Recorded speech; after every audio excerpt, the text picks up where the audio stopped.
Morning ആണോ evening ആണോ the best time for workout അതറിയാൻ ഈ വീഡിയോ ഫുള്ള് കാണാം. ആൻഡ് ഓൾസോ ഞാൻ ഈ വീഡിയോൻ്റെ ലാസ്റ്റ് ഒരു ഇമ്പോർട്ടൻറ്റ് പോയിന്റ് പറയുന്നുണ്ട്. സോ ഈ വീഡിയോ സ്കിപ്പ് ചെയ്യാണ്ട് കാണാൻ ശ്രമിക്കാം. മോർണിംഗ് വർക്കൗട്ടിൽ നമുക്ക് എണീക്കുമ്പോൾ തന്നെ നല്ലൊരു പോസിറ്റീവ് വൈബായിരിക്കും. ആൻഡ് വർക്കൗട്ട് കഴിയുമ്പോൾ നമ്മുടെ മൂഡ് അപ്ലിഫ്റ്റ് ആവും, നമ്മുടെ എനർജി ലെവൽ ഇമ്പ്രൂവ് ആവും, അതേപോലെ തന്നെ നമ്മുടെ ഫോക്കസ് ആൻഡ് ക്ലാരിറ്റിയും ബെറ്റർ ആവും. ആൻഡ് മോർണിംഗ് വർക്കൗട്ട് ആയതുകൊണ്ട് തന്നെ നമുക്കിത് കൺസിസ്റ്റൻ്റ് കൊണ്ടുപോകാനും പറ്റും, അതേപോലെ തന്നെ ഇതൊരു ഹാബിറ്റ് ആക്കാനും ഈസിയാണ്. ബട്ട് മോർണിംഗ് വർക്കൗട്ട് ആയതുകൊണ്ട് തന്നെ കമ്പാരിറ്റീവ്ലി നമ്മുടെ ബോഡി ടെമ്പറേച്ചർ കുറവായിരിക്കും. ആൻഡ് അതേപോലെ നമ്മൾ വലിയ മീൽസ് ഒന്നും കഴിക്കാത്തതുകൊണ്ട് തന്നെ നമ്മുടെ എനർജി ലെവലും കമ്പാരിറ്റീവ്ലി ലോ ആയിരിക്കും, സ്ട്രെങ്ത് ലെവലും കുറച്ച് ലോ ആയിരിക്കും. അതുകൊണ്ട് തന്നെ പെർഫോമൻസ് ലെവൽ കമ്പാരിറ്റീവ്ലി അത്ര പീക്ക് ആൻഡ് ബെറ്റർ ആയിരിക്കില്ല.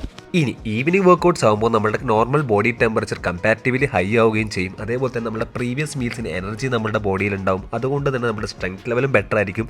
ആൻഡ് നമ്മുടെ എക്സസൈസ് പെർഫോമൻസ് കുറച്ചും കൂടെ ബെറ്റർ ആൻഡ് പീക്ക് ആയിരിക്കും. പക്ഷേ ഈവനിങ് ആയതുകൊണ്ട് തന്നെ നമ്മൾക്ക് എന്തെങ്കിലും ഒരു ടാസ്കോ കമ്മിറ്റ്മെൻറ്റോ വരാനുള്ള ചാൻസ് കൂടുതലാണ്. അതുകൊണ്ട് തന്നെ നമ്മളുടെ ജിമ്മ് സ്കിപ്പ് ആവാനുള്ള ചാൻസും അധികമാണ്.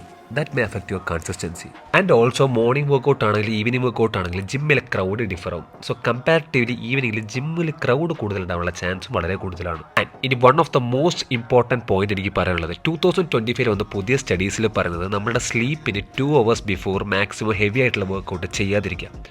കാരണം അത് നിങ്ങളുടെ ഹാർട്ട് റേറ്റ് ഇൻക്രീസ് ചെയ്യാനും നിങ്ങളുടെ റിക്കവറി കുറയ്ക്കാനും നിങ്ങളുടെ സ്ലീപ്പ് ക്വാളിറ്റി കുറയ്ക്കാനുള്ള ചാൻസ് വളരെ കൂടുതലാണ്.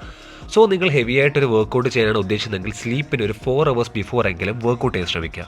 So coming to the point, ഞാൻ പൊതുവെ വർക്കൗട്ട് ചെയ്യുന്നത് ഉച്ച സമയങ്ങളിലാണ്. കാരണം എനിക്ക് ആ ടൈമാണ് കംഫർട്ടബിളും കൺവീനിയൻറ്റും. എനിക്ക് ആ ടൈമിലാണ് കൺസിസ്റ്റൻസി കുറച്ചും കൂടെ ബെറ്റർ ആയിട്ട് കൊണ്ടുപോകാൻ പറ്റുന്നത്.